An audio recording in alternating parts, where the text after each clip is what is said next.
You are listening to episode 12 of the Victorious Working Moms podcast.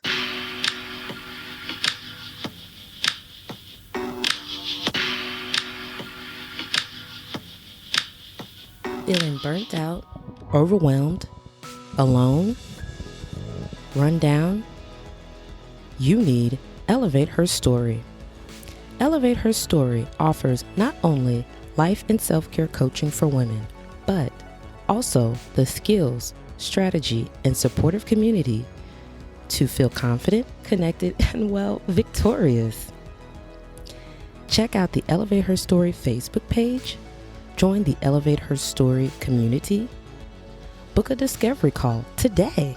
Contact Tremaine, Tramaine, at elevateherstory.com.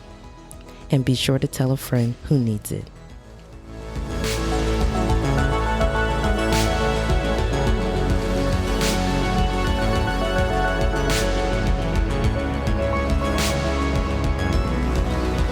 Hello, lovely K-Dude. You doing? What's going on? Can admit. What's up? All right. I am somebody that gets my scrolls on from time to time, and it's not always the empowering stuff. I gotta admit, sometimes I dip into the celebrity gossip. Yes, I know. I'm a whole medical doctor, but it's not what you think.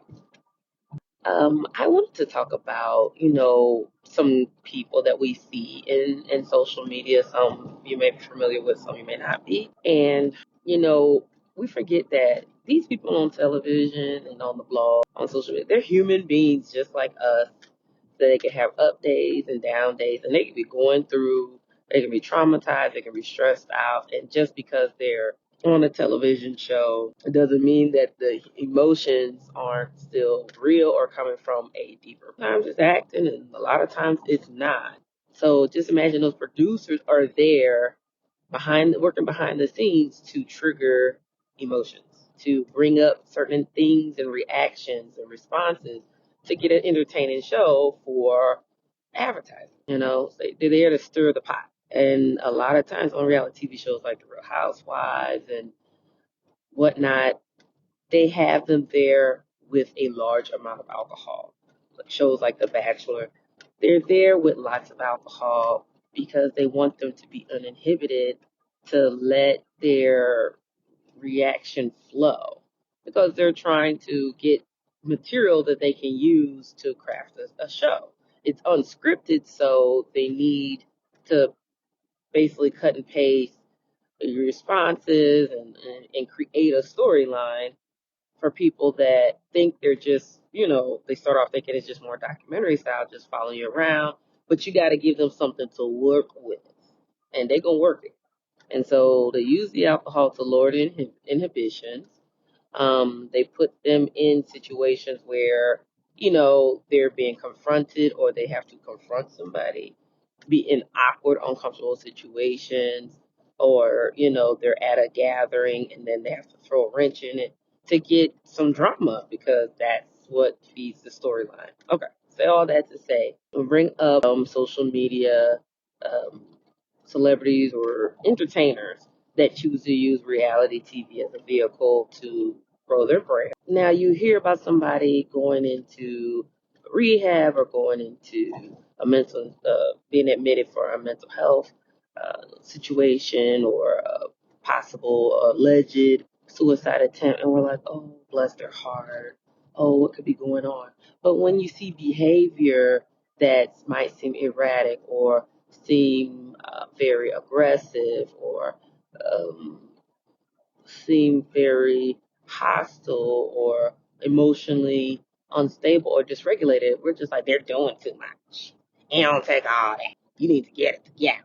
But that person might actually be in a state where they are emotionally dysregulated, they are having a hard time compensating, and they might, like, somebody put I don't know if it's what do you call it, a meme or whatever on the internet. It's like, people care about folks after they attempted suicide or they death by suicide. But they don't care about people when they're suicidal, meaning when they are in the throes and things are off and they're not in a good mental space. We just think that, like, oh, get it together. And people don't realize that that can actually be shaming. Why does this have anything to do with Victoria's working mom? Okay, let me land my plane because I know you're busy, got things to do. I do. Is that we might be that difficult person. We might be that emotionally up and down person in our life. We might have to work with, work under, live with, raise somebody who is emotionally dysregulated, someone that's going through a rough time, somebody who might even be contemplating taking their own life. How do we deal with it? How do we handle that person with care? How do we protect our own emotional energy? There's not one right answer to that, but just awareness of we disconnect from our behavior. There might be a cry for help. We say children cry for help, adults cry for help. And other times we're not going to say, I'm in a bad space. I feel overwhelmed by my emotions. I feel dysregulated and I need that. We just don't act out. We don't just do too much. Just like kids, they throw a tantrum. Adults throw a lot of tantrums. And people might just need help and support or know how to support ourselves. Lord, give you my secret sauce. It's always more going on behind the scenes. And some shows that I watch it with compassion, I guess, having a little bit of a background. I'm not trying to diagnose people. This is what was said, public information. But to say, sometimes look back in the comment section, how we show up and what people post. And I don't know if they're trying to be mini bloggers in the comment section or they're trying to get a like or get noticed, or you feel like these people are so big and famous, they'll never see what I write. It's of no consequence. It is. The comment section reflects our society and where our health and well-being, that we see something and how we respond to it says a lot about us. When we say we want to be more compassionate, we want to protect our mental well-being, let's start in that comment because it can get real rowdy. And it says a lot about us. What we choose is what's inside us, how we respond to what people are doing. It's a be open to be aware, and we comment. The pop culture is kind of our water cooler. It's a way for us to connect to one another because our lives are so fragmented, especially during this pandemic. But you think about, what if we could choose compassion even when people do things wrong, even when they're acting out? Is it just for attention? And if it's for attention, why do they need that kind of? You know what I mean? When people are talented, gifted, already it's perceived that they have a decent income, why do they need that kind of attention? What are they crying out for? And if we can ask that with our celebrities that we think are larger than life and they're just putting on a show and they'll never see our little comments, we're just regular jokey public. Let's think about the people in our world, in our circle, when they're being difficult and acting out.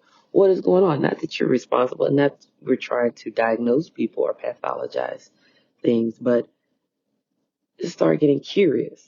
And when I act in some of those ways, when I lash out, when I'm doing the most, when I'm difficult, quote unquote, am I just taking up space?